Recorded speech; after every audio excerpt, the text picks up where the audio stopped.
कहानी का नाम 3 मछलियाँ। एक सरोवर में 3 दिव्य मछलियाँ रहती थी। वहाँ की तमाम मछलियाँ उन तीनों के प्रति ही श्रद्धा में बटी हुई थी। एक मछली का नाम व्यवहारिक बुद्धि था, दूसरी का नाम मध्य बुद्धि और तीसरी का नाम अति बुद्धि था। अति बुद्धि के पास ज्ञान का असीम भंडार था। वह सभी प्रकार के शास्त्रों का ज्ञान रखती थी। मध्य बुद्धि को उतने ही दूर तक सोचने की आदत थी जिससे उसका वास्ता पड़ता था। वह सोचती कम थी, परंपरागत ढंग से अपना काम किया करती थी। व्यवहारिक बुद्धि ना परंपरा पर ध्यान देती थी और ना ही शास्त्र पर। उसे जब जैसी आवश्यकता होती थी निर्णय लिया करती थी और आवश्यकता ना पड़ने पर किसी शास्त्र के पन्ने तक नहीं उलटती थी।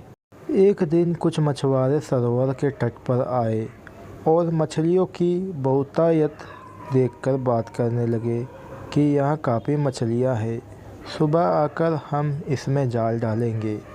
उनकी बातें मछलियों ने सुन ली। व्यवहारिक बुद्धि ने कहा, हमें फौरन यह तालाब छोड़ देना चाहिए। पतले सोते के मार्ग पकड़कर उधर जंगली घास से ढके हुए जंगली सरोवर में चले जाना चाहिए। मध्य बुद्धि ने कहा, प्राचीन काल से हमारे पूर्वज ठंड के दिनों में ही वहाँ जाते हैं और अभी तो वो मौसम ही नहीं आया है। हम हमारे वर्षों से चली आ रही इस परंपरा को नहीं तोड़ सकते। मछुआरों का खतरा हो या ना हो, हमें इस परंपरा का ध्यान रखना है। अति बुद्धि ने गर्व से हंसते हुए कहा, तुम लोग अज्ञानी हो, तुम्हें शास्त्रों का ज्ञान नहीं। जो बादल गरजते हैं वे बरसते नहीं हैं। फिर हम लोग 1000 तरीक़ों से तैरना जानते हैं। पानी के तल में जाकर बैठने की समर्थता है। हमारे पूँछ में इतनी शक्ति है कि हम जालों को फाड़ सकते हैं। वैसे भी कहा गया है कि संकट से घिरे हुए हो तो भी अपने घरों को छोड़कर परदेश चले जाना अच्छी बात नहीं है।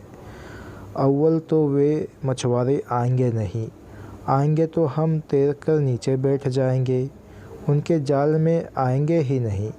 1-2 फंस भी गए तो पूँछ से जाल फाड़कर निकल जाएंगे।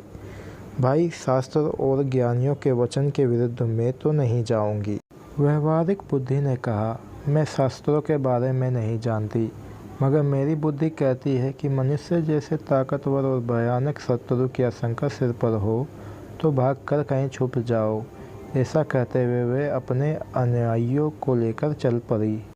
मध्य बुद्धि और अति बुद्धि अपने परंपरा और शास्त्र ज्ञान को लेकर वहीं रुक गई। अगले दिन मछुआरों ने पूरी तैयारी के साथ आकर वहां जाल डाला और उन दोनों की एक ना चली। जब मछुआरे उनके विशाल शरीर को टांग रहे थे तब व्यवहारिक बुद्धि ने गहरी सांस लेकर कहा, इनके शास्त्र ज्ञान ने ही धोखा दे दिया। काश इनमें थोड़ी व्यवहारिक बुद्धि भी होती।